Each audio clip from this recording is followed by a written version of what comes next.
Hello and welcome to the Low Code Campfire. This is episode 179 for Friday, January 24th, 2025. I am Dale Warner, Head of Support for Plantain App, joined capably by Patrick Anderson, Technical Success Manager for Plantain App, and all of you. This is an event that we do most Fridays, 10 a.m. Central Time, this hour, and we spend it as a community gathering, sharing techniques and challenges and experiences and the occasional ghost story. So we do welcome you, and all skill levels are welcome. If you're watching this on replay, please join us for a live session. We record all these and put them on YouTube. Our YouTube channel is youtube.com/plantainapp. We do this agenda week by week. We always say hi because we're a friendly group. And then we go around the campfire. We always do first call and anything that got submitted in advance. And then we we pick and choose from the other ones listed there. And then step 3 after glow, that's when we turn off the recording, raise a virtual adult beverage, and enjoy each other for a few more minutes on a personal level. So do please engage with us, jump in. You can show and tell or use the chat window, whatever works for you, but do engage.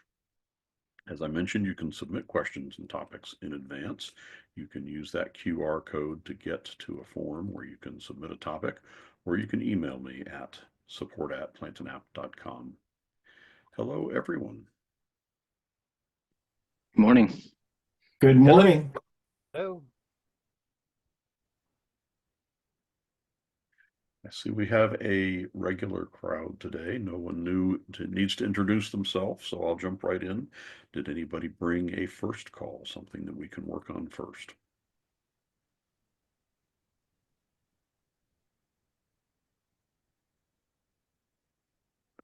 While you think about that, and I really do encourage you, I have several things that are on the list, some that we can talk about, and I encountered a ghost story this week too, so we can mention that as well. But always prefer to work on what you have.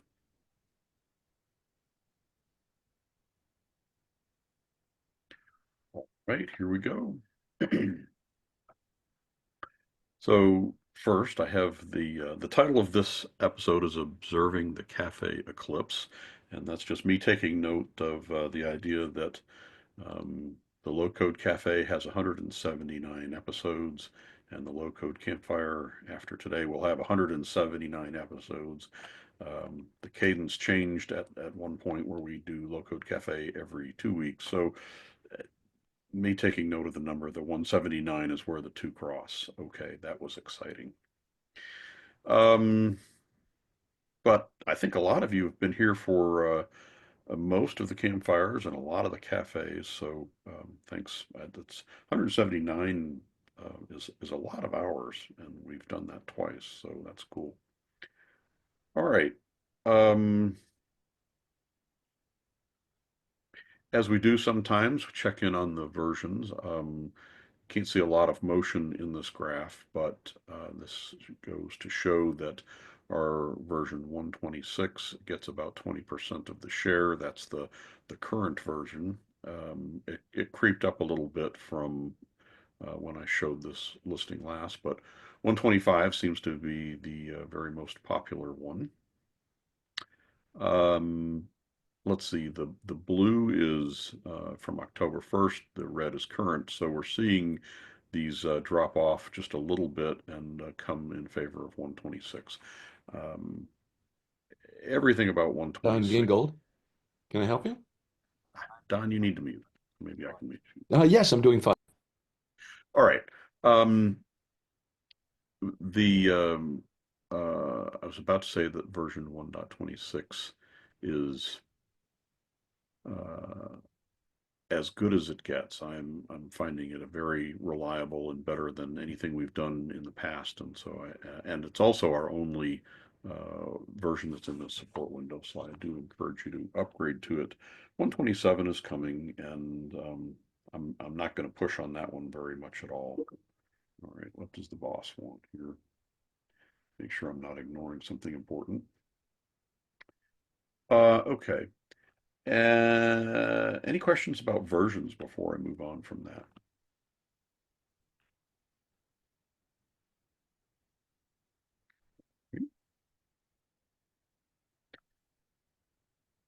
So the last Low Code Cafe was all about automated testing and being able to test forms. And I know that a lot of you didn't make that. And so I'm just going to touch on it and happy to take questions about it. Let's see if I can find it here.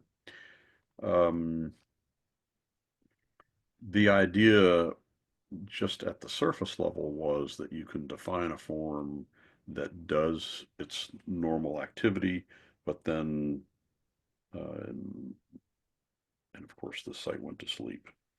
It You can set it up so that you can test with it as well, and just to make sure that it continues to do to work the same way as it did when you set it up. So this is particularly important. We have a client that has pretty involved forms, and as you make different selections, the form morphs to ask more or less information. And so the idea being, let's provide a way to test it so that, especially these more complex forms, you can verify that the results of it are what you expect.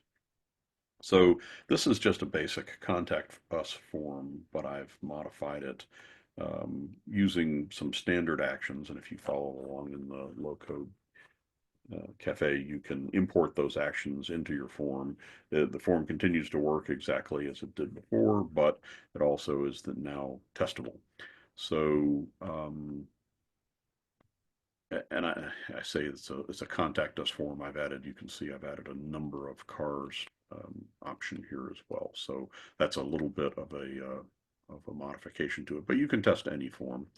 The uh, the form testing that I set up was you can add a pending test. We have a test definition all set up. I've got one that's a Dale Warner test. But when, um, and we can look at these test setups if anybody's interested, but the idea is that it's behind this auto test definition, it has all the fields that need to be filled in on the form, and then it has assertions, what are the expected values to come back from the form. And we can click run and it'll just open the form, fill in the field. It's set up to automatically press this auto test button after 5 seconds, and then we get back all the values from the form in the form payload.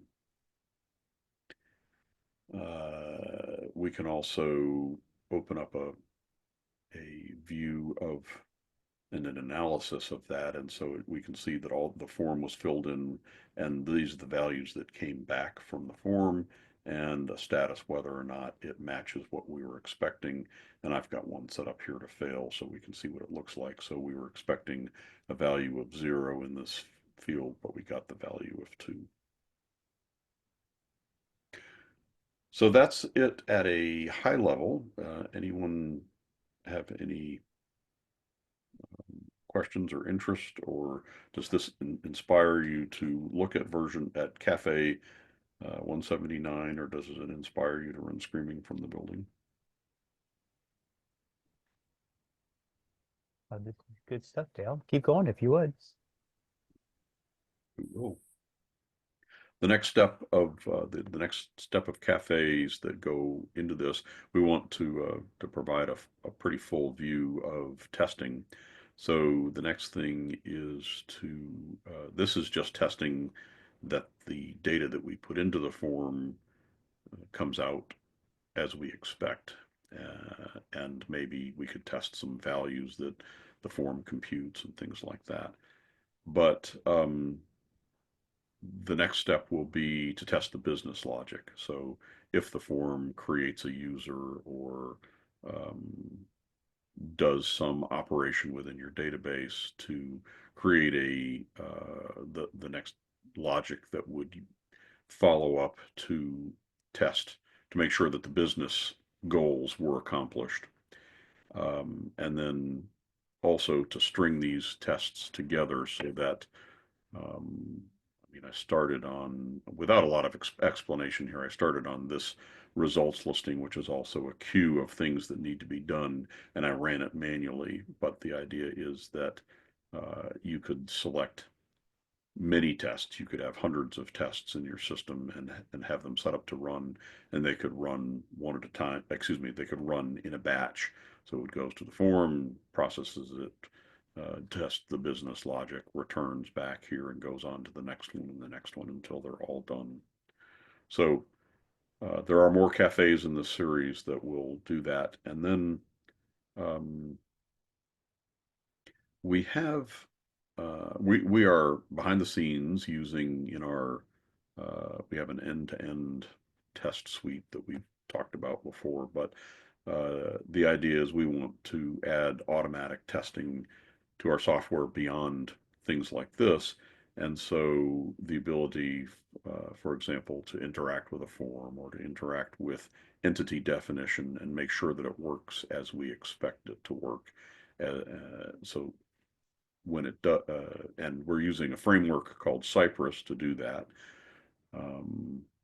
So the idea is to define some discrete tests that work on version 126, and then we'll apply those same tests to version 127 and 128 to verify that Plantain app continues to work the way it did before. So it's all about building in reliability. That same Cypress framework, we plan to have a Low Code Cafe that's focused on that would point out that if you wanted to add the same kind of functionality, so you could test your end user application and maybe run it through, I mean, the Cypress interacts with the browser, so you could sign up on your website, work through all the different functionalities of what your site provides, and test and verify that your site works reliably as well. So there'll be a Cypress entry. So it's going to be a whole suite of or a whole series of automated testing, things you can do in low code, things you can do in Cypress.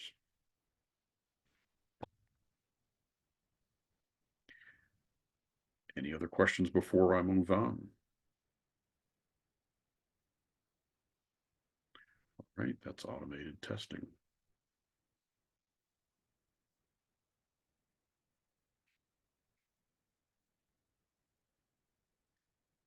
I got an email from DNN Summit. I think it was just yesterday, but they point out there's still time to register. And the link is there, dnnsummit.org. The title of my presentation is 7 DNN admin tricks you can implement today using SQL and PowerShell. And I'm most of the way through defining that, trying to put the final touches on my presentation. But I will point out I'm going to do it in two parts. The part one that I'll present at DNN Summit will be focused on something that any DNN user or admin could use.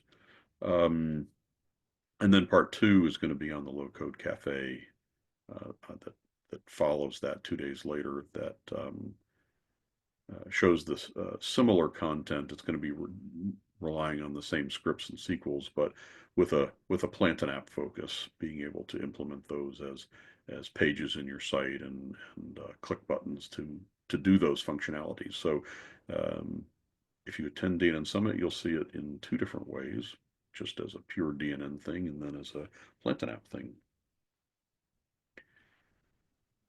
And looking forward to meeting in person, some of you. So,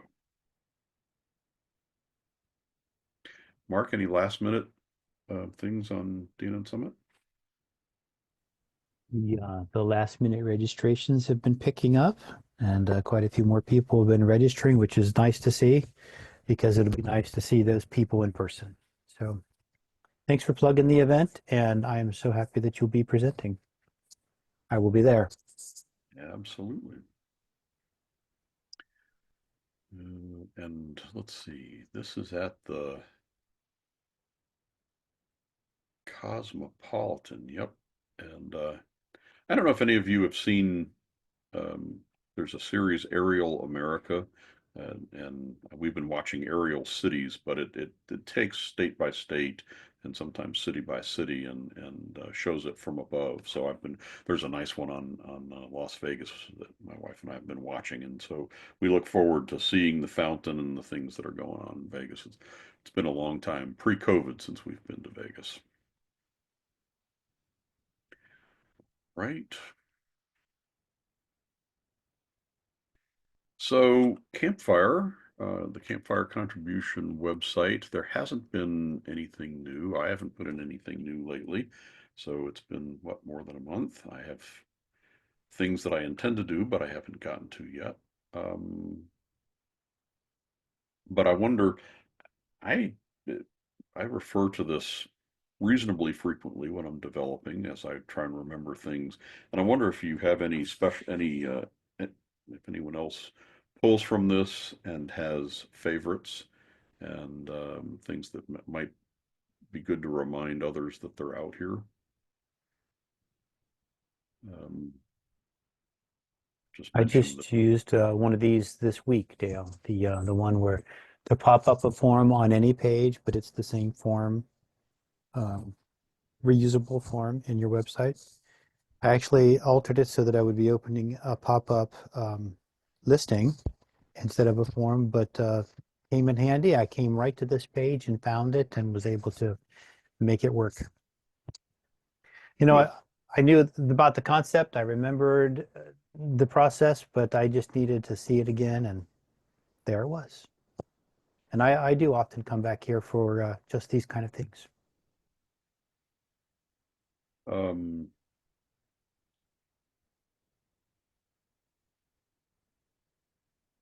there's one that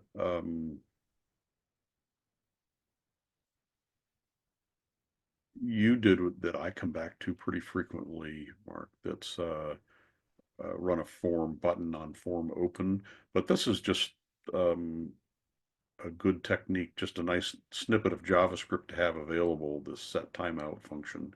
Um, because whether you in this case you were saying, do you want to you're running a JavaScript as the form opens, which you needed in order to be able to get the device fingerprint. But anytime you want to run a button, this is just a handy code to be able to behind the scenes push a button, which I find useful sometimes on an on-click JavaScript kind of thing. Anyone else have favorites that you refer to this? I keep going back to the one that lets you dynamically add a class to things in a list. I'm trying to remember what number it is. It was a Jim Everett original I think you might have put in for him. He had find that really helpful. Although in one of the 127 presentations, it looks like that might become standard functionality. And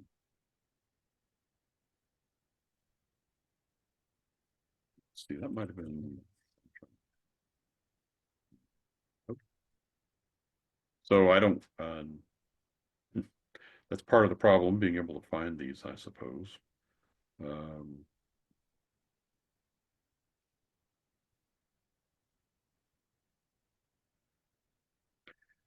Since I'll I threw a mention, lot of, go ahead, sorry. no, please. So I'll mention one, 96, it's right there on the screen now. That has actually made it into the product, and it came right from Campfire. It's made it into the product in the form of the functionality on the new files tab, the experimental files tab in 1.27. It's that I took the script that Dale put in there and used it directly there to for the pop-up that that shows you what you're going to move or delete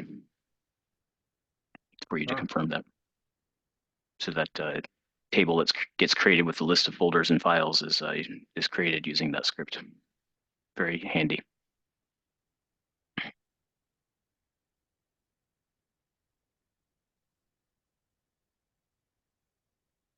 So oops, where did it go? So we had JSON being returned here, and when you create a table, it shows that it automatically does a bunch of HTML, but the result is this nice display. So you just go basically right from JSON to a table. So that's, you say, in files, and it's what you're going to do. Yes. Great. So if you select several things, and don't worry, you don't have to delete anything. You can just select some stuff and then yeah, delete or move. Yep. And that table right there is being created by the script that you have on Campfire. Nice. Recently, I messed with that script in another spot, and I don't think I've put it back yet, but I added the ability to pass in some styling for rows and columns, or maybe I put in classes. I can't remember, but something. Yeah. Yeah, the styling that you see in what you just showed is I just added that directly in the script. So I just did some styling in the script of the table, so it was has a little something. Actually, I think I added a bootstrap class. Maybe that's what I did. Something, it was not very difficult. I can't remember what it was though. Mm-hmm. Cool. I've I used didn't that one realize as that well, was. Dale. It's nice. I'm sorry, what? I've used that that trick as well, and I was introduced to it by you. So yeah, it's really nice. Comes in handy.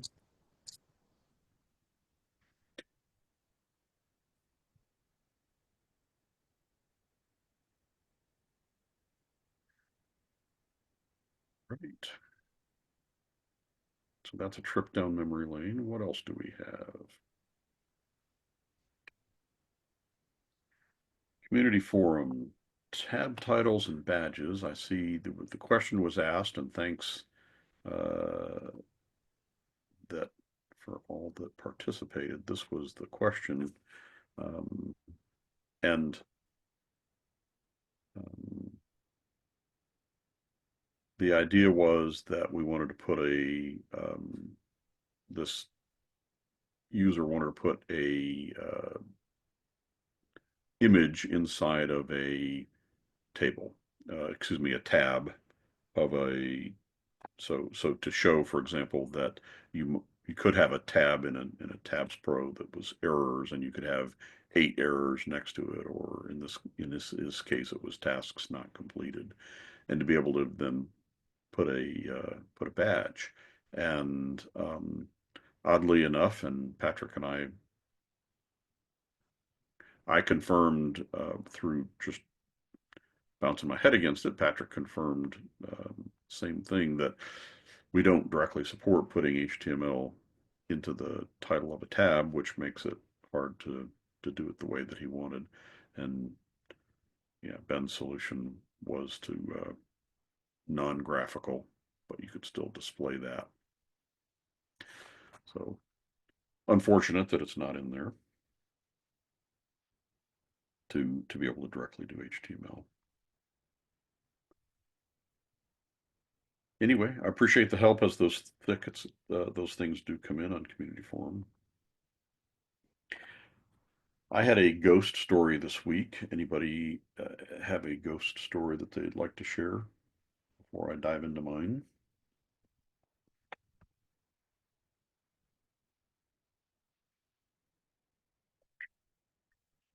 Oh, okay, yes.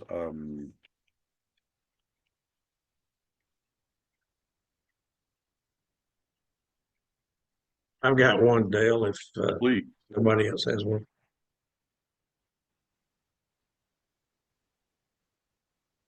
Yes, please do.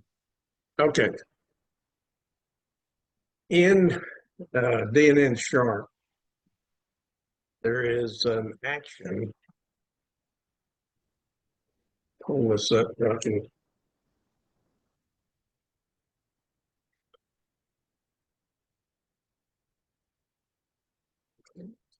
like we have an action on a page that we use to update certain information This is our customer service people at Planet Marketing uses this program. And Jerry wrote this a long time ago.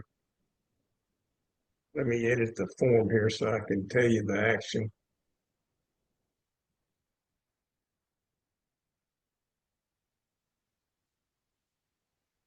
Okay.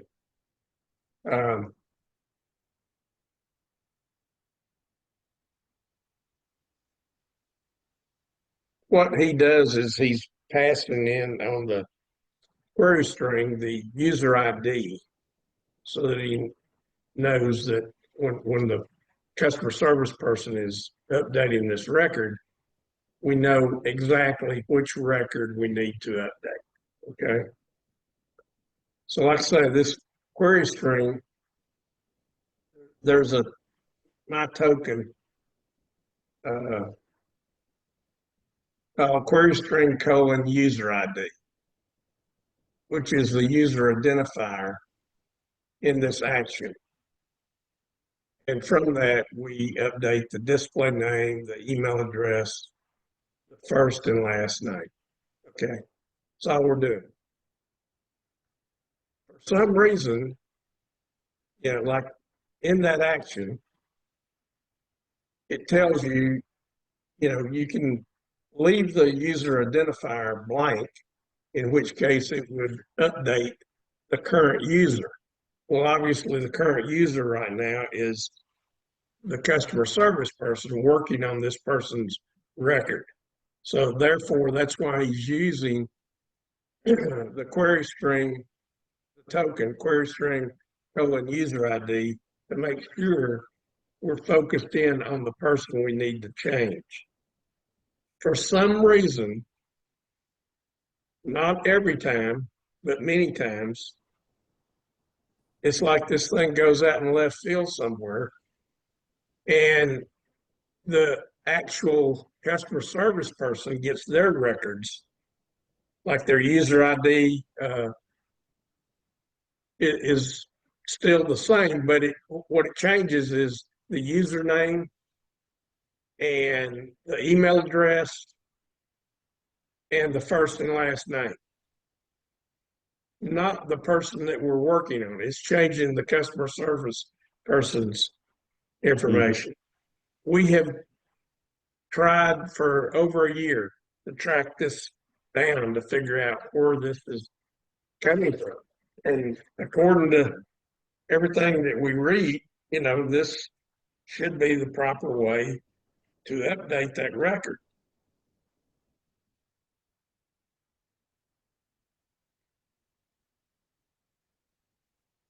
And just to, you're using the update profile action, is that correct? Yes.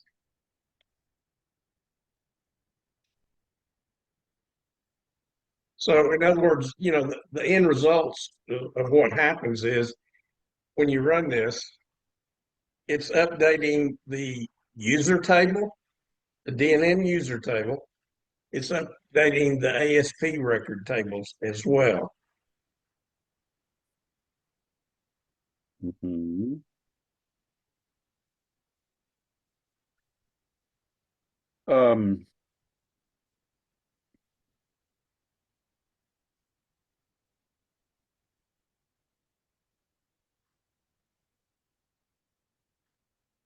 So let's see if we can start with.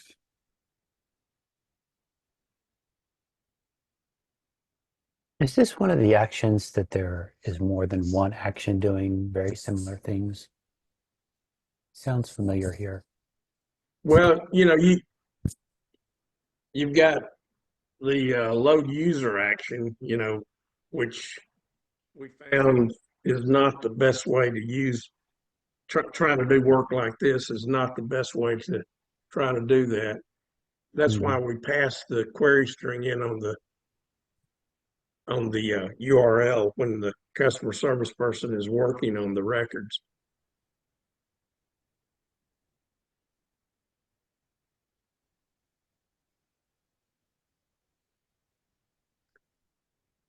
And of course, where you would put in your user identifier, it tells you in the description, it says user identifier can be user ID, username, or email that you want to update. Leave empty to update the current user.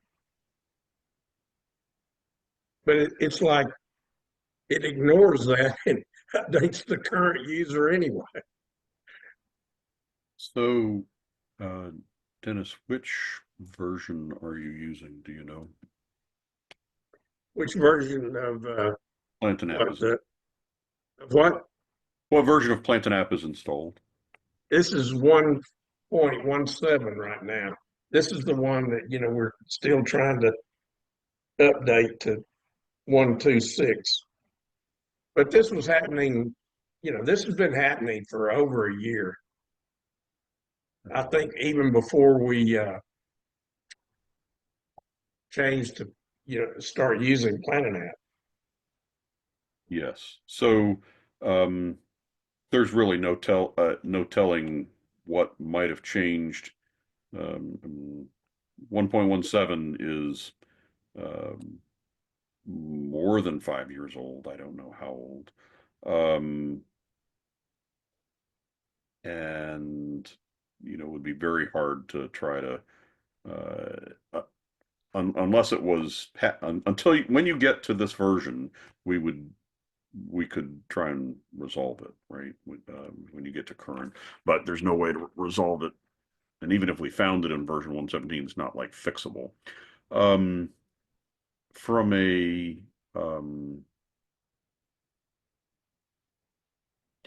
just a standard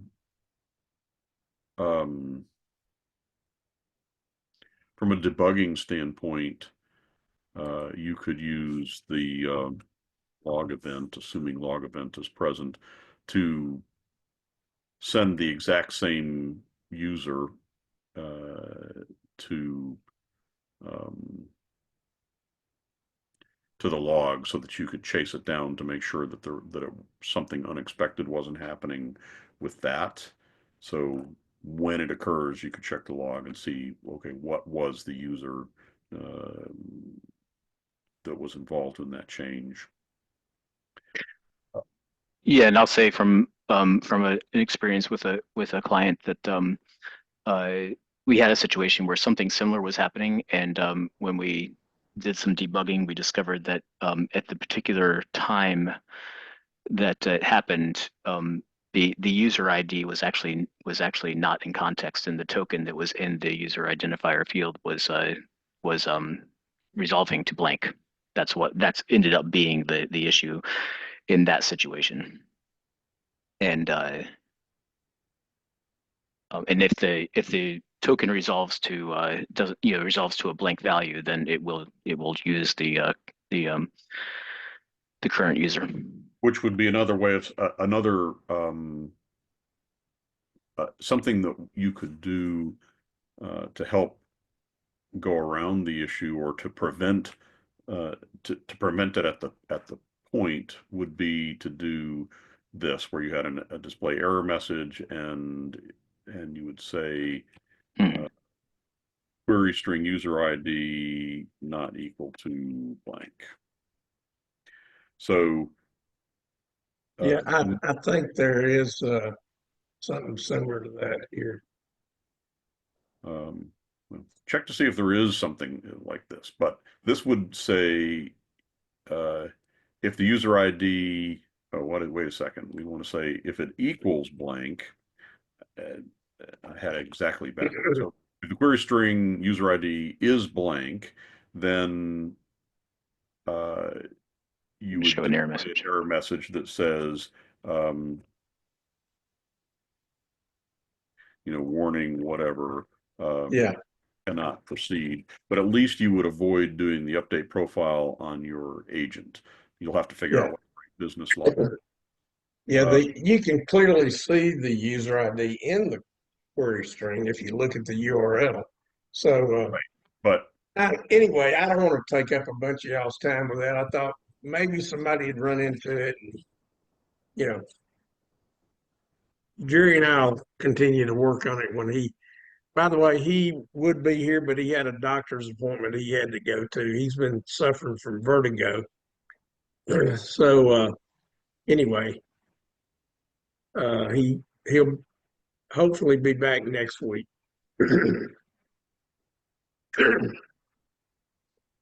Good. Oops. What did I do here? Tests.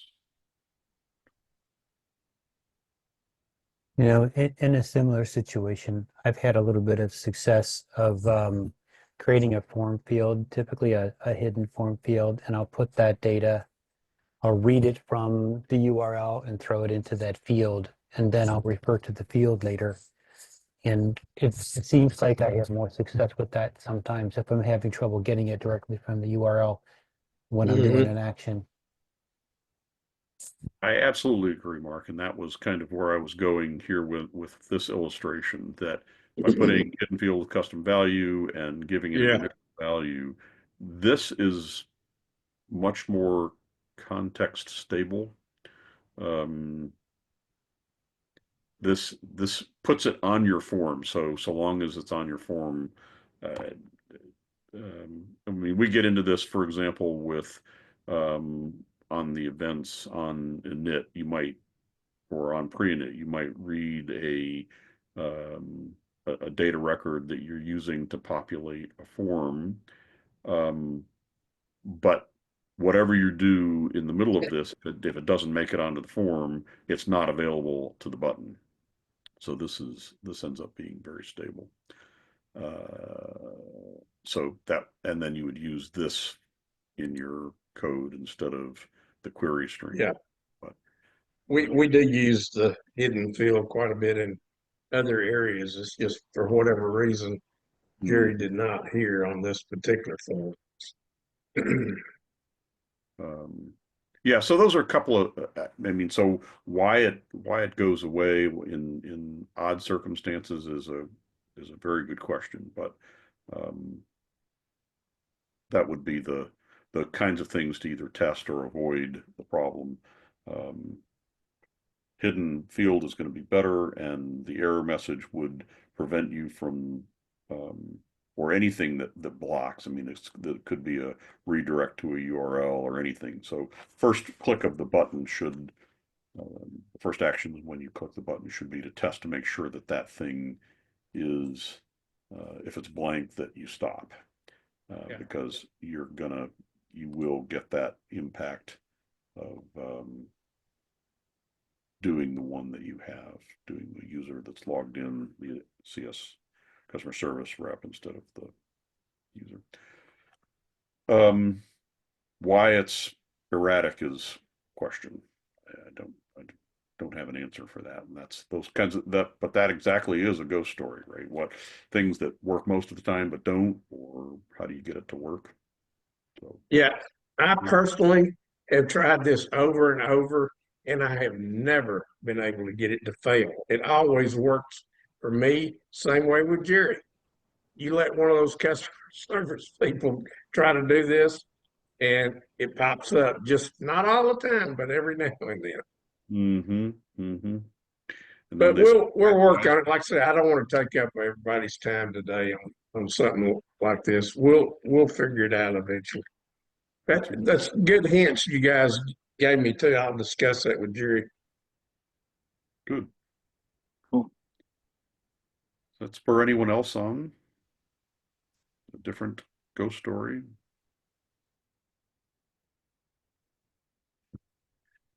And I'm going to tell you mine. This was from Dennis. This is, I got to find my way back here. Yes. So in the episode of the Low Code Cafe that I just did, I did it a little differently than we usually do.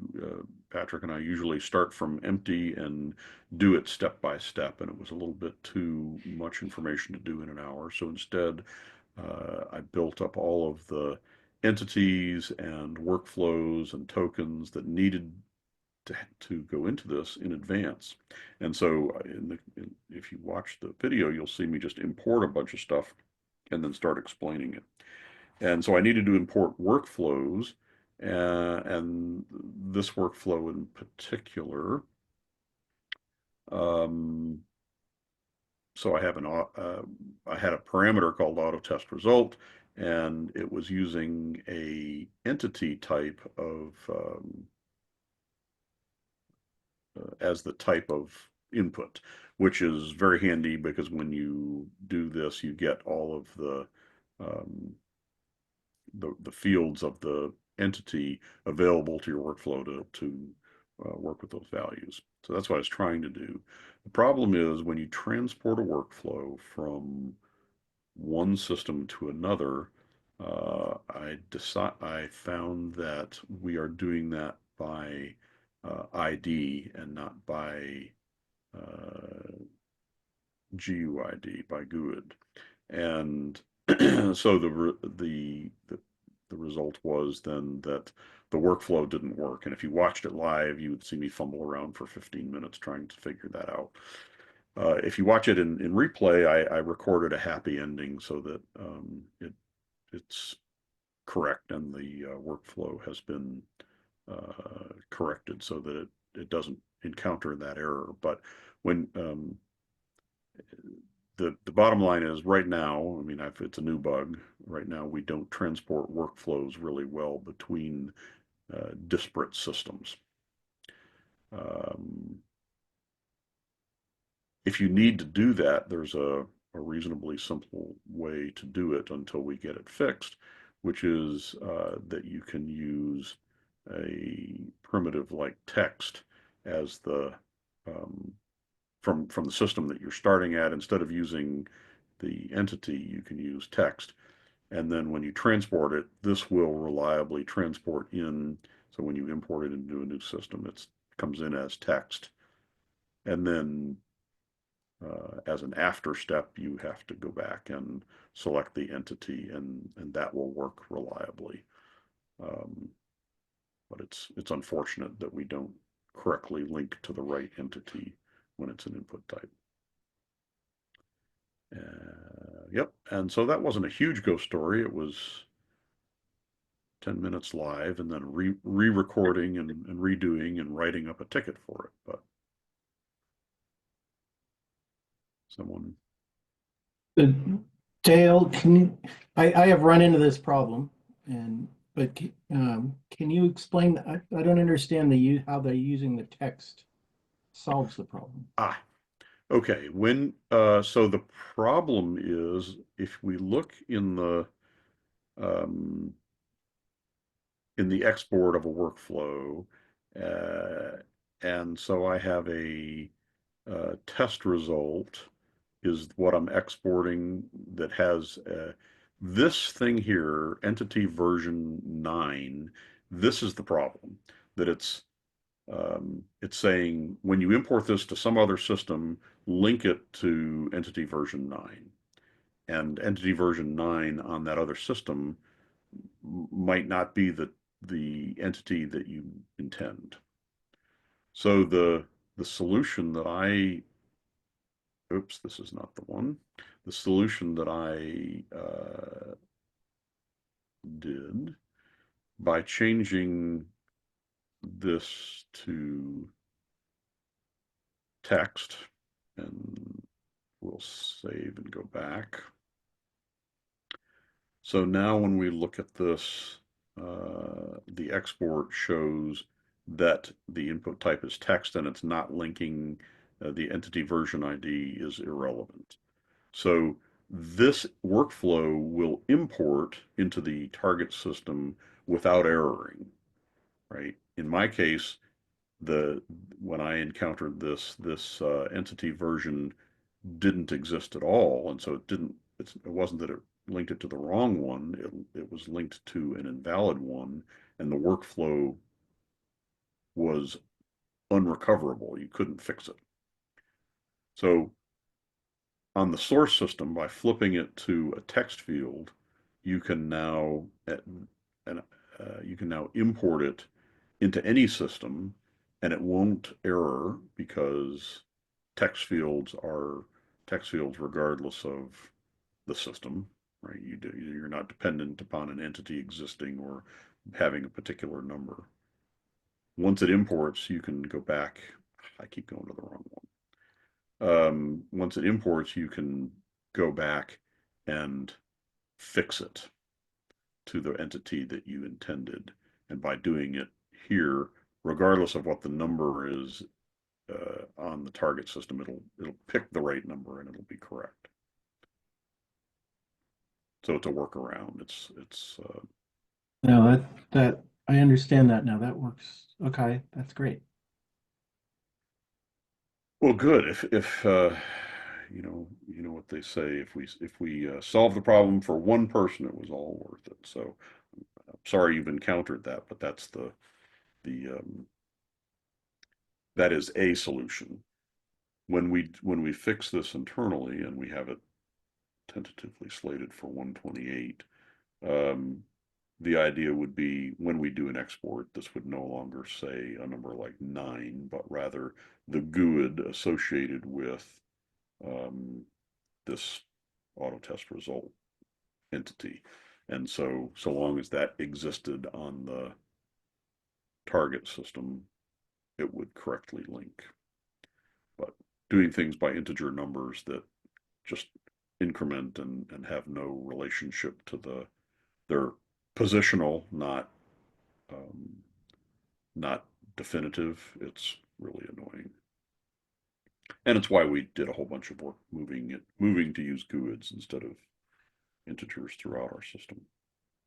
It's a work in progress. Now, in that import, is that also going to ignore the workflow ID? Like you imported number 15, but if your system you're importing to has 15, so I want to say that's one of the places I've run into an issue. In later versions, when you export a workflow, and I'll see if I can happen to find it here. I might be down towards the bottom, but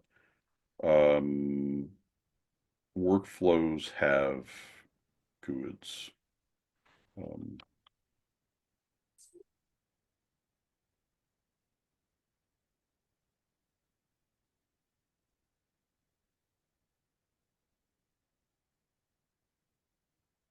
If I can see it here. Yes, here it is. So a workflow, in addition to being ID number 14, it has a global ID and it also has a name. So we have quite a bit of logic in place to say if the workflow exists on the target system by this ID, it will overwrite it. If it doesn't exist, it'll create it by this name and create it with this same GUID. So you should not have issues with importing the workflow itself. It could have been a long time ago when I saw that. So. Yes, and there was a time that we didn't have the global IDs, and we were running into issues with that. But just when I opened up the export and saw that the only difference between the export of one and the export of a workflow that an entity linked, the only linkage was by integer, and you just knew that it was gonna come down to we needed to be doing it by GUID. So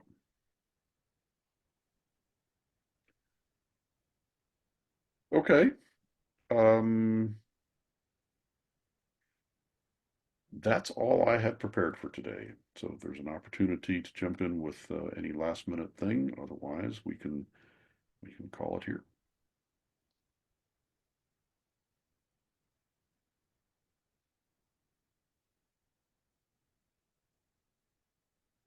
All right, let's do that.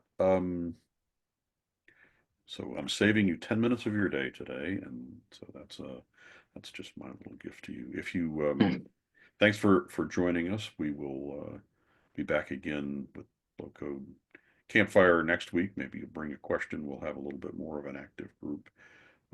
Who knows, maybe I'll get a contribution done. We'll have something new to look at. But in any case, thanks for joining us for this one. Stick around for a few minutes if you like. We're going to turn off the recording and do Afterglow.